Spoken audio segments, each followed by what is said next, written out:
Hello నాన్న, నువ్వు వెంటనే వచ్చి నన్ను తీసుకెళ్లిపో. నేను ఇక్కడ ఒక్క నిమిషం కూడా ఉండదలుచుకోలేదు. నువ్వేం బాధపడకమ్మా, నేను ఇప్పుడే వస్తున్నా. అలాగే. మామగారు. అల్లుడు గారు, ఏమైంది? ఏం లేదు మామ, గోల్డ్ కావాలంటుంది. ఇప్పుడు గోల్డ్ రేట్లు ఎట్టున్నాయో తెలుసు కదా, ఎక్కడి నుంచి తీసుకురాను?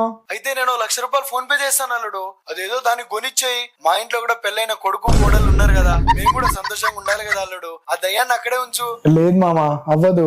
అయితే 3 లక్షలు పంపిస్తా అల్లుడు. లేదు మామ, అది ఒప్పుకోదు. దాని డిమాండ్స్ బాగున్నాయి. అయితే 5 లక్షలు పంపిస్తా. దానికి అన్ని కొనిచ్చేయి, కానీ ఆ దయ్యాన్ని మాత్రం ఇంటికి పంపించకు. నీకు దండం పెడతాను అల్లుడు. సరే మామ. అది అల్లుడు మాట అంటే. మా అమ్మాయికి ఇవ్వు.